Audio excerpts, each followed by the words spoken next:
Bem, amigos, terminou. Finalmente saiu a lista final da convocação da seleção brasileira para a Copa do Mundo de 2026. Depois de muitas especulações, cobranças, pedidos e desconfiança, aconteceu.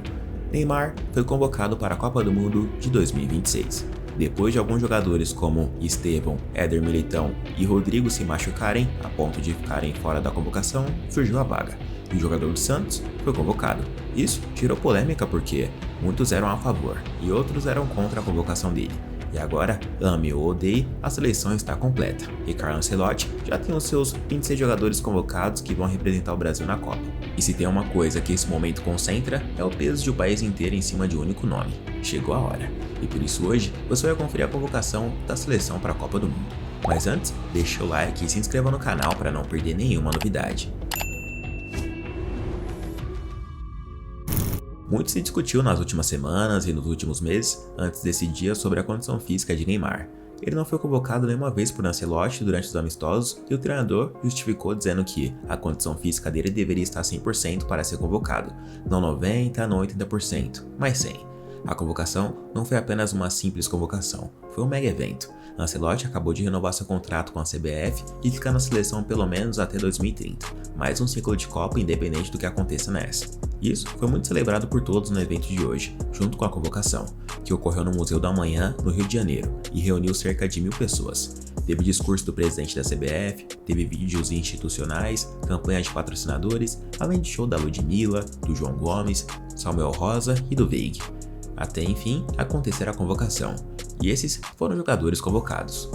Goleiros: Alisson, Liverpool; Ederson, Fenerbahçe; Everton, Grêmio; Defensores: Alexandro, Flamengo; Bremer, Juventus; Danilo, Flamengo; Douglas Santos, Zenit; Gabriel Magalhães, Arsenal; Ibáñez, Al-Ahly; Leo Pereira, Flamengo; Marquinhos, PSG; Wesley, Roma; Meiocampista: Bruno Guimarães, Newcastle; Casemiro, Manchester United; Danilo, Botafogo; Fabinho, Al-Ittihad; Lucas Paquetá, Flamengo.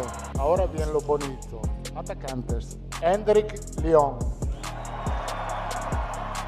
Gabriel Martinelli, Arsenal; Igor Thiago, Brentford; Luis Enrique, Zenit; Mateus Cunha, Manchester United; Neymar Júnior Santos.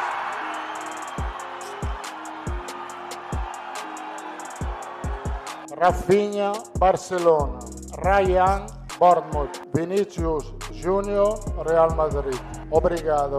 Pois é, Neymar convocado. Mas também tivemos outras surpresas como Everton no gol, o goleiro do Grêmio que estava na pré-lista, veio pro gol como surpresa após as falhas recentes grotescas do Bento, que você deve ter visto. Bento falhou recentemente e já carregava uma desconfiança grande, não só a torcida do Al-Nassr, mas de boa parte do Brasil. O cara conseguiu deixar o Cristiano Ronaldo pistola porque faltavam 15 segundos pro fim da partida, para o time ser campeão da Liga Saudita. E ele foi e fez um gol contra. Endrick também foi uma surpresa, seu nome foi muito aplaudido, assim como Igor Thiago e Ryan, que conseguiram as vagas no ataque merecidamente. Gabriel Martinelli, mesmo contestado pelo seu baixo desempenho recente pelo Arsenal, está na lista.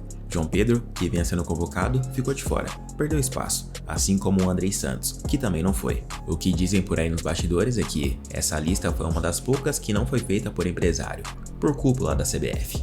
O próprio Ancelotti, que convocou nome por nome, com total autonomia. A gente sabe que, anteriormente, o Brasil sofreu num ciclo com os outros treinadores. Dorival Júnior, Fernando Diniz, Ramon Menezes, era tudo uma bagunça. E dessa vez, a esperança está no projeto Ancelotti. Tivemos surpresas e sobre o Neymar, era tudo voltado à questão física. O Casimiro Miguel da Casa TV colocou muito bem a questão esses dias. Enquanto todo mundo discutia a condição física do Neymar, a condição técnica do Neymar, o extracampo do Neymar, o que acontece nos bastidores com a seleção ficou em segundo plano. Alexandro, tecnicamente, não está bem e foi convocado. Danilo é reserva no Flamengo e é um dos queridinhos do Mister. Há um tempo atrás, ele havia dito que o Danilo seria convocado. E foi. Alisson, goleiro do Liverpool, não está bem fisicamente, e a situação dos goleiros da seleção preocupa de um jeito que pouca gente está falando. Ederson está praticamente sendo expulso da Turquia, brigado com a torcida do Fenerbahçe numa fase muito ruim. Alisson, o nome mais experiente dos três, chegou lesionado à reta final da preparação. O O mesmo Alisson que, mesmo tendo disputado 2 Copas, nunca foi unanimidade no gol da seleção. Isso é importante dizer porque a discussão sobre o Neymar, legítima que é, às vezes serve como cortina de fumaça para outros problemas reais do grupo. Neymar é o ponto mais quente, o mais midiático, o que gera mais reação. E a decisão de deixá-lo na lista causou um rebuliço no mundo do futebol. Ele não faz milagre, isso é óbvio, mas sobre Neymar a gente precisa falar. O maior artilheiro da história da seleção brasileira com 79 gols, 3 Copas do Mundo disputadas, o homem que mais vezes decidiu jogos com camisa amarela nos últimos 15 anos, e que não joga pela seleção desde outubro de 2023. Ancelotti foi claro em todas as entrevistas, a convocação do Neymar ia depender só dele e do que ele mostrasse em campo. A questão nunca foi o talento, a questão era a condição física. O treinador nunca descartou o jogador, mas também nunca deu garantia nenhuma dele na lista. Sempre ficou naquele espaço incômodo onde ninguém sabia o que ia acontecer. Nem o próprio Neymar, que em seus vídeos do YouTube disse aguardar a oportunidade de ser convocado e que seu sonho era o de estar nessa Copa do Mundo. Mas deixou claro que, se não estivesse na lista, ia torcer pro Brasil, sem drama, sem crise. E independente do que acontecer, estando lá, obviamente ficarei muito feliz. Vou concluir tudo que eu queria. E se não tiver, sou mais um de vocês, mais um torcedor que vou apoiar a nossa seleção e torcer para que tudo dê certo. Mas calma, Ney, você foi convocado, e o time titular de Ancelotti sem ele fica mais ou menos assim. No sistema 4-2-4 que o Mister utilizou nos últimos amistosos, Alisson no gol, Alexandro e Wesley nas laterais, dupla de zaga formada por Gabriel Magalhães e Marquinhos, Bruno Guimarães e Casemiro no meio campo, na frente, Gabriel Martinelli e Vinícius Júnior pela esquerda, na direita, Rafinha e Luiz Henrique.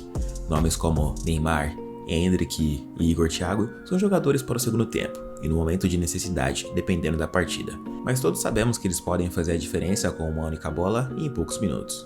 Sobre Neymar, o que pesou muito é que o contexto nos últimos dias não ajudou. No fim de semana, Neymar viveu um episódio confuso na derrota do Santos para o Curitiba, saindo por um erro de substituição que o clube chamou de inexplicável, em meio ao momento em que havia incômodo físico. A favor de Neymar, tinha 3 argumentos que ninguém pode ignorar. Ele ainda é o jogador brasileiro com maior capacidade de criar do nada, de dar um passe que nenhum outro consegue dar, de quebrar uma defesa fechada com um único toque. Em Copa do Mundo contra adversários organizados, isso vale muito. É diferente, e no time que Ancelotti não quer centrar só numa estrela, Neymar poderia ser a peça de recurso que tá faltando nesse time. O jogador dos 25, dos 30 minutos finais quando o placar precisa mudar.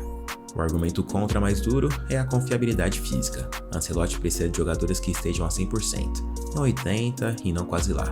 E o histórico recente do Ney é de lesões, cirurgias, paradas, retomadas, controle de carga e várias pausas. O Brasil não pode chegar numa Copa dependendo de alguém que pode se machucar no terceiro jogo e comprometer todo o grupo. E o que pesou mais foi o argumento a favor. Neymar foi convocado. O ciclo de Ancelotti chega para a Copa com grandes perdas. Rodrigo ficou de fora por ter lesionado o ligamento cruzado do joelho, Éder Militão, cirurgia e 5 meses de recuperação, também ficou de fora. Estevão, a joia do ciclo, craque do Chelsea, sofreu uma lesão muscular na coxa na reta final e também ficou de fora. Quando Ancelotti falou em entrevista ao The Guardian que o Brasil já havia perdido 3 jogadores importantes antes mesmo da lista sair, ele estava descrevendo um ciclo ferido. O ataque perdeu repertório com Rodrigo, a defesa perdeu qualidade com Militão e o grupo perdeu a explosão jovem que o Estevão representa. Mas pelo lado bom, o Neymar tá no time e pode fazer a diferença. O que a gente sabe até agora é que Ancelotti montou um time que tenta ser mais coletivo do que nas últimas Copas, menos dependente de um rosto, mais construído em torno de um sistema. Um Brasil que vai para o torneio sem a euforia de 2006, sem a pressão absurda de 2014, mas também sem a certeza de quem chega preparado para qualquer cenário. É 8 ou 80, como eu já falei por aqui algumas vezes. Ou o Brasil chega para amassar geral na Copa, ou chega para ser saco de pancadas, correndo o risco de cair nas oitavas mesmo. O Brasil vai enfrentar o Panamá no dia 31 de maio, jogo que acontecerá no Maracanã. Depois pega o Egito, no dia 6 de junho, no Huntington Bank Field, em Cleveland, nos Estados Unidos. Esse jogo é como o último compromisso da amarelinha antes da estreia na Copa. Na fase de grupos, o Brasil enfrenta Marrocos no dia 13 de junho, às 7 horas da noite, no MetLife Stadium, em Nova Jersey. Haiti, no dia 19 de junho, às 10 horas da noite, no Lincoln Financial Field, na Filadélfia. E Escócia, no dia 24 de junho, às 7 horas da noite, no Hard Rock Stadium, em Miami. Galera, no site da FIFA, você pode fazer esse palpite que acontece nos jogos da Copa totalmente de graça. E eu montei aqui um cenário para o Brasil ser campeão, enfrentando a França na final, depois de passar por Portugal de Cristiano Ronaldo. E aí, você acha que isso pode acontecer? E se você quiser apostar nos jogos da Copa ou nos jogos da reta final dos campeonatos das ligas europeias, o lugar é a VUPBet, com as melhores odds, promoções e ofertas que vale a pena conferir. Para acessar, é só acessar o QR Code ou o link que está aí na descrição do vídeo. Mas e você? O que achou da convocação do Carlo Ancelotti? Neymar mereceu ser convocado? E você acha que o Brasil vai ser campeão esse ano? Comenta a sua opinião aí embaixo e me conta. Eu sou o Gustavo Marques, tô ficando por aqui. Se você gostou, não se esqueça de deixar seu like e de se inscrever no canal. Um abraço a todos e até o próximo vídeo.